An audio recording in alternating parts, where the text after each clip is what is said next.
Hello and welcome to Tech Gets Real. First off, I'd like to apologize for not uploading an episode last week, and that was because our cat died. Gonzo was a lovely cat. We'd had her for 13 years.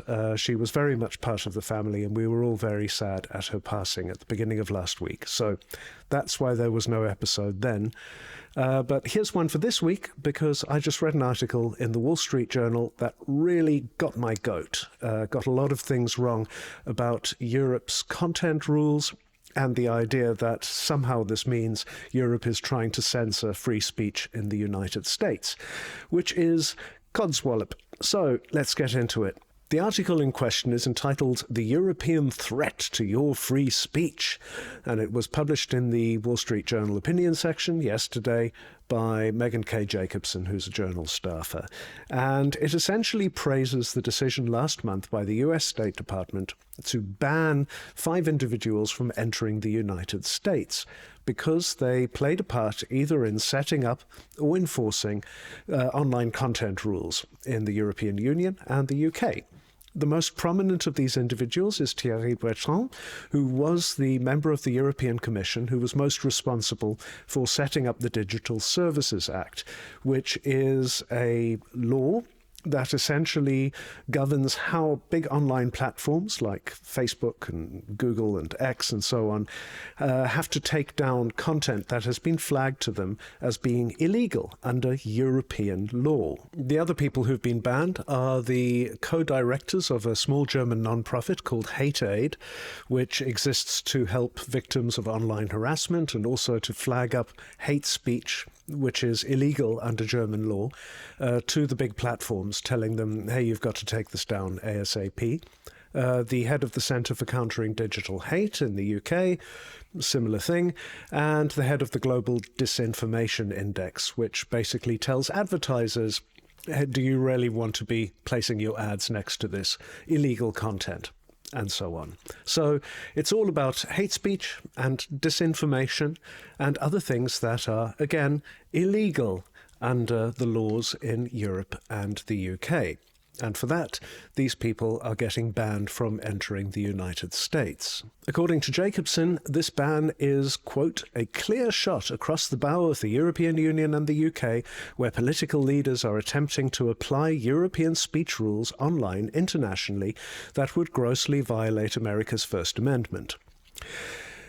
This is nonsense, and that's for several reasons. Firstly, there's no such uniform thing as European speech rules. Different European countries have different rules for what's allowed and what isn't. There are a lot of commonalities because there is a European Charter of Fundamental Rights that applies across the EU. And the first article of this charter gives people the inviolable right to human dignity. The charter also gives people the right to equality and freedom from discrimination, and it gives people the right to free expression. So obviously these are different rights that need to be weighed up against each other to strike a balance, and different countries do that in different ways. For example, most of Europe bans Holocaust denial, but Spain doesn't. Generally speaking, though, across Europe, the right to human dignity outweighs the right to free expression. Whereas in the US, of course, the right to free speech, to free expression, outweighs human dignity. That's fine. Different places in the world have different ways of striking that balance. So the question then becomes, are some places in the world, some countries or regions, trying to force other places in the world to strike the balance the way that they would prefer? And if we're talking about Europe and the Digital Services Act, then the answer is no. The law simply says that if content is illegal in one European country, that the platform, like X or Facebook or whoever, must take down or block access to that content in that country. It doesn't even say that they have to block the content across the EU, let alone across the world. That said, Europe has taken an approach to regulating the internet over the years that does influence how other places in the world regulate the internet. And it does this in a couple of ways. Firstly, it tries to get there first, to build up some comprehensive law on something before others do. So when other countries get around to thinking, hey, maybe we should have a law on that as well, Europe's already provided an example. But then you also have influence in other ways. Let's talk about, for instance, actually a really good example is not really about an online service as such, but it's about the connectors on iPhones.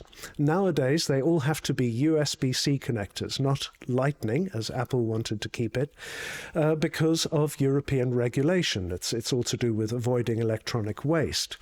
And Apple, of course, having been forced to make that change in Europe, made the same change everywhere in the world, because it wouldn't make sense for it to build iPhones differently for the European and American markets, for example.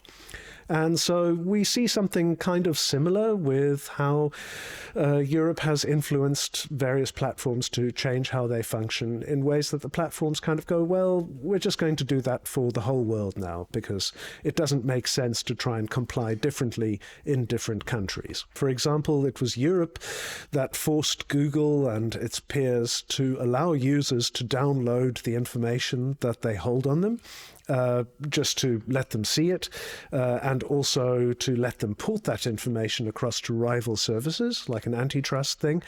And once these companies had to make those changes in Europe, they implemented the same thing around the world, because it would be pretty bad PR to say, oh, well, we're letting people move their data around in Europe, but we're certainly not going to allow it in the US. And obviously, this has a major influence. But again, it's not forcing companies to flout the laws in other places. And in fact, there are plenty of examples of tech companies refusing to institute the same changes that they've made inside Europe, outside of Europe.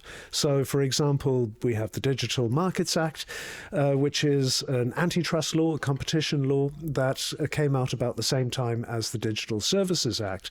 And the DMA has forced Apple to allow third-party app stores on iPhones and iPads here in Europe for reasons of competition. It's unfair on developers, basically, that they have only one marketplace through which they can distribute their apps, with Apple taking a 30% cut. So the law changes that here. And something similar was brought in Japan, inspired by the European law. But outside of Europe and Japan, Apple still limits people to only getting their apps through the official iOS App Store. And again, that's fine. They're well within their rights to do so. Oh, and this is where I should tell you, please like and subscribe. It helps the channel very, very much, and I appreciate that. And share the video if somebody you know will find it interesting as well. Anyway, you know who is trying to force other parts of the world to do things their way? America. The US Vice President, J.D. Vance, has threatened that the US would withdraw from NATO if the European Union kept enforcing the Digital Services Act against US big tech companies. And Donald Trump, the president, has threatened tariffs against Europe for its enforcement of the DSA. That is one country actually saying to another country, you can't do things your way. You can't strike the balance that you want to strike. You have to do things our way, or else. And it's not just about America trying to promote its way of doing things over other ways of doing things. The Trump administration has a very clear agenda, which they set out in their recent national security strategy, of promoting the rise of the far right in Europe and elsewhere. And the far right, in the last decades, has been kept down in Europe by anti-hate speech laws and anti-discrimination laws. That's been the effect of those laws. It's not purely there to keep the far right down. It is there to protect minorities. It is there to protect human dignity.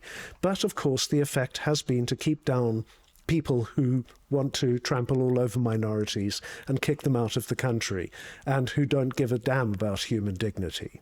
So this isn't about principle. This is about power. The article concludes with the words, European and American mores on speech are on a collision course. True enough, though they don't have to be. Washington should make sure the American way prevails. Nah. How about you keep your rules over there and we'll keep ours over here. Thanks very much for watching, and if you enjoyed this episode, then please share it with others who might also find it useful. And as always, I'd love to know your thoughts, so please drop them in the comments section below if you're watching on YouTube, and if you're listening on one of the podcast platforms, just send me an email to david@techgetsreal.com. I'll see you next time.